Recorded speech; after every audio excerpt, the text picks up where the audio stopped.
Hey guys, welcome to today's video. We've got a wild one lined up as we jump into multiple courtroom showdowns featuring some of the most determined sovereign citizens you'll ever see. First stop is Michigan, where an American state national walks in ready to argue the classic, "You loan money to my straw man, not me" theory, claiming the legal fiction should pay the debt instead of the real living person. It's a mess of loopholes, confusion, and courtroom patience running thin. Let's dive straight into the chaos. Given that Mr. Sherman Moore has not appeared in person for this hearing, pursuant to the rules for infractions in Washington courts, the court will find that Mr. Moore has failed to appear and will enter a finding of committed to each of the 5 infractions. Sovereign citizen logic truly deserves its own sci-fi universe. Imagine telling a bank, "Hey, that wasn't me, that was my imaginary government-created clone." It's the legal equivalent of saying your evil twin ate your homework, except these folks say it with confidence. All right, this is 2301408 JP Morgan Chase Bank versus Arnold Chavez appearances. Yes, Your Honor. Christopher Reitz, P49102 on behalf of plaintiff. All right, Mr. Chavez, can you turn on your camera and tell me your name? Chavez Arnold. There you go. All right, so last time we were here, the parties appeared, and I gave 10 days to submit answers to interrogatories. Were the answers to interrogatories filled out and returned? Well, Your Honor, they were prepared. When I prepared for the hearing, apparently they were not sent. I did email them to Mr. Chavez this morning. However, the document production requests were, all documents were produced within days of the hearing, Your Honor.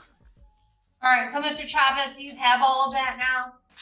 No, like he said, I didn't. After 10 days, he just said, I could check my email, but I haven't received anything from him.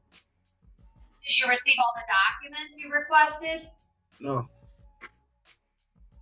Mr. Royce, when were they sent? They were sent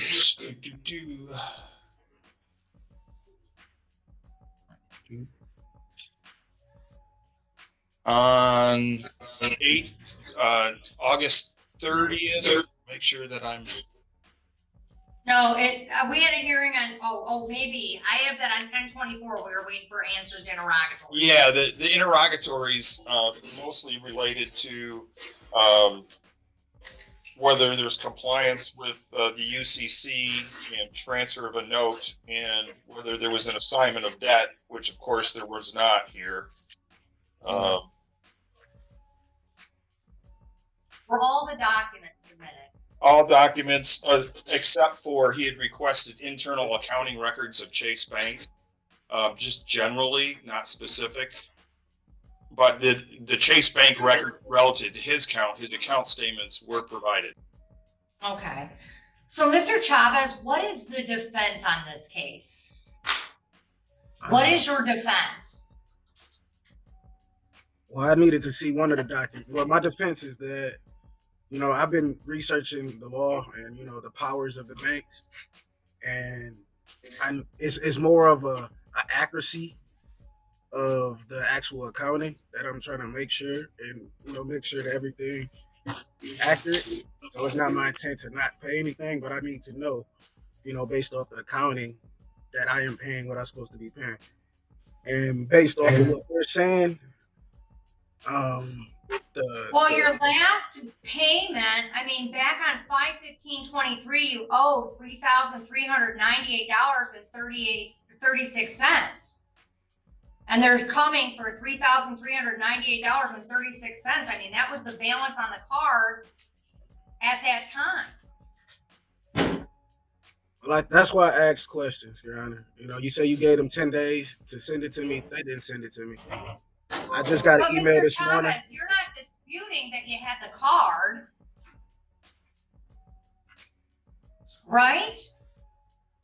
But that's not the issue at hand, is what I'm saying. No, it is the issue at hand. The issue at hand is, did you have a credit card? Did you use money on that card? And did you not pay the card off? That's the only question. Right. Those are the questions. Okay, my defense is I am the lender, and they borrowed from me. What did they borrow from you? My personal security, which I'm No, entitled to. I'm not buying that. No. Listen Okay. to me.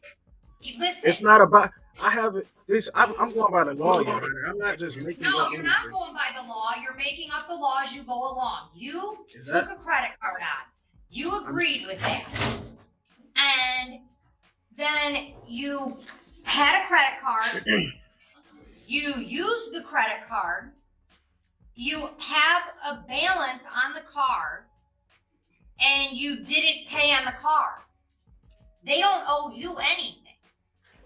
So So when I asked for the application, the evidence that opened up the account, because they go by GAAP accounting principles.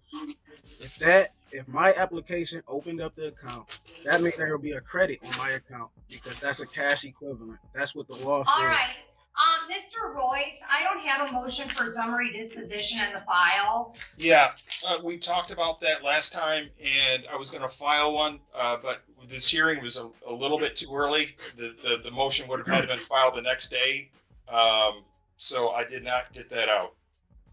All right, motion for summary disposition. We will have a hearing for a summary disposition on 1, 2, 3, 4, December 19th. Can I see that? 1 second. All right, 1 second here. I have them. No, wait a minute. December 19th. Okay. It's gonna have to be January 9th. Okay, The clerk's indicating. I will get that out right away. I had it prepared, but then I noticed that I didn't have enough time to actually serve it. Yeah, a motion for summary disposition, hearing date will be January 9th to 25th. And the motions to be filed forthwith, and a copy obviously is to be provided to Mr. Chavez. And we'll see you back on January 9th, 2025 at 9:30 a.m. for the hearing. Thank you, Your Honor. All right, we're all set. Quick legal tip: when a judge tells someone to send documents within 10 days, that clock doesn't run on sovereign citizen time. Emailing them the morning of court? Yeah, that's not compliance. But what do you think? Honest mistake or classic stall tactic? Let me know in the comments. Yes, Your Honor. All right, Mr. Chavez, can you turn on your camera and your microphone, please, sir? All right, we're back on 24010674. The Discover Bank versus Arnold Chavez. Can I get appearances? Good morning, Your Honor. Michael Goethals, P number 48992, of counsel to the law firm of Buckles and Buckles, appearing on behalf of Discover Bank. Hi, Mr. Chavez, tell me your name. Chavez Arnold. All right, and I know that we had a previous court date on this on October 10th, and the default was filed, and then an objection was filed timely on this case. So we're here to set aside the judgment.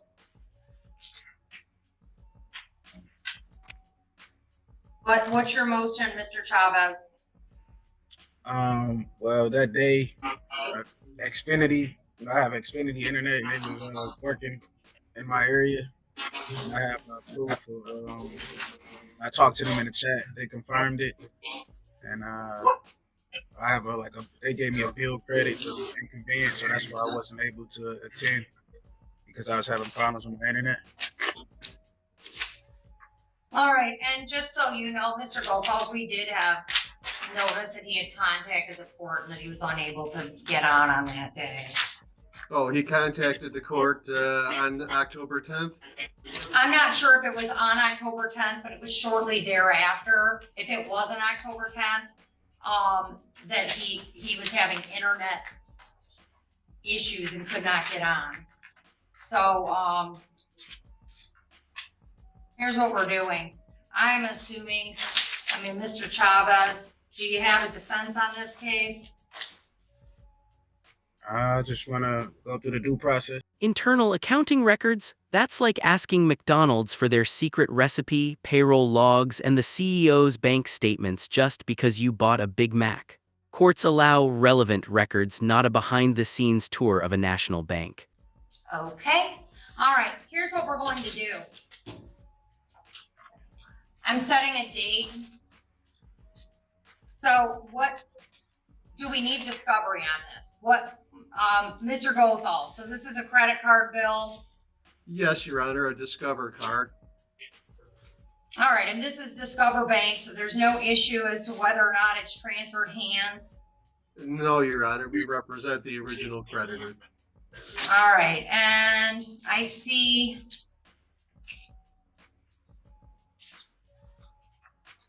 there's an answer file. All right, this is an account stated under MCR 2.116, parent I. This court is making a ruling immediately based on the pleadings.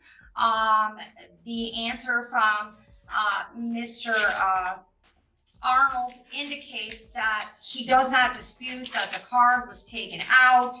The only dispute he appears to have is that a few paragraphs here, he does not agree with the fact that by virtue of defendant's default and breach, the entire balance of the account is now due, and these statements were attached, that the contract and or monthly statements are written instruments, evidence indebtedness with a specified interest rate, and that he disputes whether or not it's an account stated. It clearly is. It's the original creditor. There's no sort of defense regarding assignment on this case. The balance at the time of the complaint was $4,378.29. Under MCR 2.116, parent I, parent 1, if the pleadings show that a party is entitled to judgment as a matter of law, or if the affidavits or other proofs show that there is no genuine issue of material fact, the court shall render judgment without delay, and the court is doing so. Well, I have affidavits that support what I'm saying, but I will want to enter into this as evidence. The motion for summary disposition is granted sua sponte by this court. There is no valid defense to this claim, and I couldn't even enter any evidence. and a judgment in the amount of what is claimed in the complaint, $4,378.29 will be entered by this court, and documents can be submitted for that purpose. And officer, I have a few more documents for that, and we're all set. This is the moment everything collapses. When a defendant says, "I am the true lender," that's the sovereign citizen final boss move. Judges have heard it 1,000 times, and every time it ends the same way: fast, decisive, and not in the defendant's favor. All right, we're all set. Thank I you, don't have Mr. no words. Mr. Arnold, I ruled against you. I am have allowed to evidence. do so on the court rules. You filed an answer. It's the appropriate response to this. You're not going to make a mockery of the judicial system, which is what you're attempting to do. You're also not going to waste this court's time and resources on cases, on arguments that are invalid. I'm not wasting any more time on it. We are done. Thank you. Thank you, Your Honor. Mr. Moore, you can come forward, sir.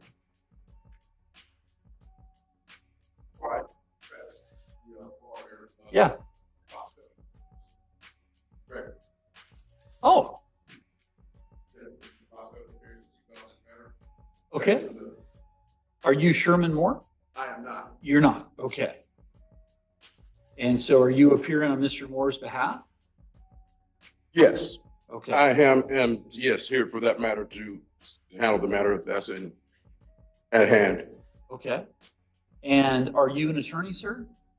I am the attorney, in fact, for the said name at hand here.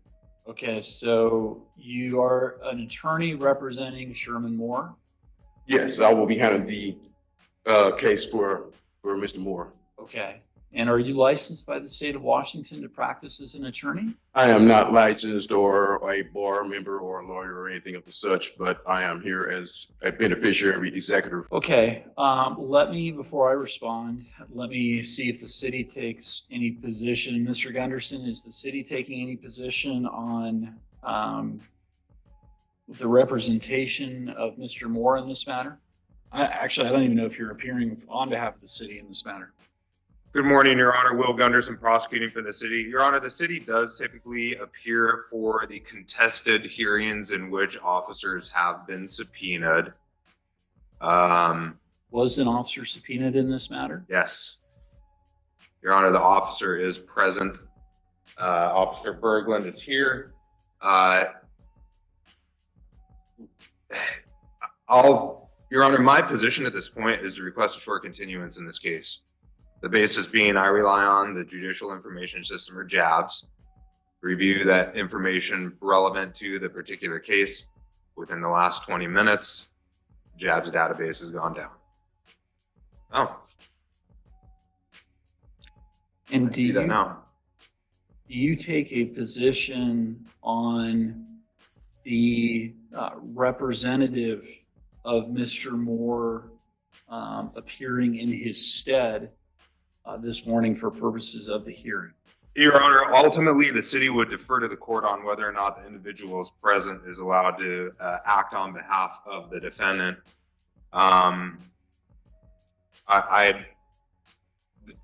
To cut to the chase, Your Honor, this sounds like it might be a sovereign citizen type of situation. I don't know if the individual that is seated here is in fact the defendant, or if he is a completely separate person, separate and apart from the defendant that was pulled over at the time this incident took place. So that is a red flag, so to speak, or a question mark that does get raised in the city's mind, for which the city does believe that a further inquiry by the court may be appropriate. But ultimately, Your Honor, with regards to any representation, city will defer to the court. All right. Thank you, Mr. Gunderson. So, sir, I'm going to ask you to identify yourself for the record, please. I am one of the people. I'm sorry? One of the people. Okay. Are you or have you been previously named or identified by the state of Washington as Sherman Moore? I am not Sherman Moore, Okay. the entity in which you speak of. Okay. And do you have any relationship to Sherman Moore? I am just the beneficiary of that name. This is a great example of how courts balance fairness with reality. Yes, bad internet can excuse a missed Zoom hearing, but only if you actually have a real defense.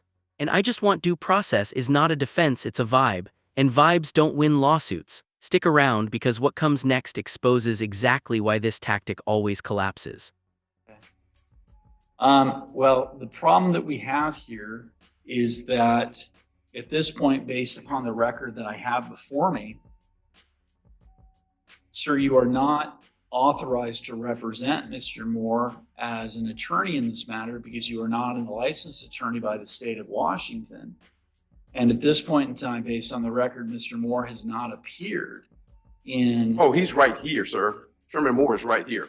The name in which you speak is right here, sir. Well, that, for the record, you're holding up a piece of paper. Yes, the document, Sherman Moore, the entity in which you speak of, and one in which you this court intends to charge.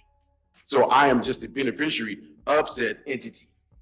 That is all. And that's why I'm here. So basically, I'm trying to find out the nature of said charges that pertain to that name.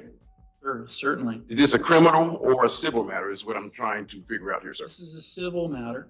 So Sherman Moore, or an individual identified as Sherman Moore, was issued an infraction here in the city of Lakewood on September 5th, 2024, and was ordered to respond to the issuance of that infraction, which it appears that he did, and requested a contested hearing in which he is asking to challenge the evidentiary sufficiency of the information relied upon by the issuing officer who issued the infractions or the issuance of those infractions. But by requesting that hearing, Mr. Moore, or the individual who was issued the infraction named Sherman Moore, indicated that he would appear in person as a living person here in court. And the problem that I have at this point in time is that based upon the record that I have before the court, Mr. Moore has not appeared as a living, breathing human being in this court in response to his request for a hearing. I am simply just a man on the land that is here on behalf of that name. as the beneficiary for that name. I understand that. But at this point, There is a claim being made, so therefore, like I said, I'm just here to understand the nature. You say it's a civil, so where is the verified complainant for said charge? the verified complainant is the city of Lakewood, represented by the attorney on behalf of the city, who is seated in the courtroom to your left, appearing down to my right. And Mr. Gunderson, I'm just going to ask you to formally identify yourself for the record. Thank you, Your Honor. Will Gunderson, prosecuting for the city. I am licensed to practice law in the state of Washington. My bar number is 46991. So the plaintiff in this case is the city of Lakewood. They are appearing here this morning through counsel, or this afternoon through counsel. It also appears that the officer who issued the infraction to Mr. Moore is also present in court in response to the subpoena that was issued for his appearance. It appears that the only individual who has failed to appear for this hearing is the respondent, Sherman Moore. And so at this point in time, with the matter having been on the calendar at 10:30 a.m., it's now 12:04 p.m. Given that Mr. Sherman Moore has not appeared in person for this hearing, pursuant to the rules for infractions in Washington courts, the court will find that Mr. Moore has failed to appear and will enter a finding of committed to each of the 5 infractions. And I believe that concludes our court's calendar for today. So thank you all very much. At this point in time, the court will be at recess. Understood, Judge. Oh yeah, I'll do it in the, yeah. All right. Where did they read? So are we continuing or what's?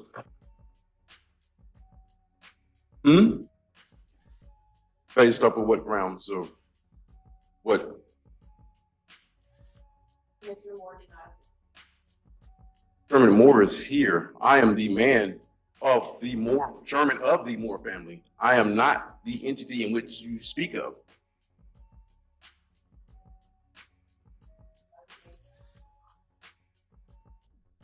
What kind of charade show is going on here? So what happens now? I have to file an appeal? Okay. So I'm being railroaded. So the officer never had to show or anything, basically on the basis that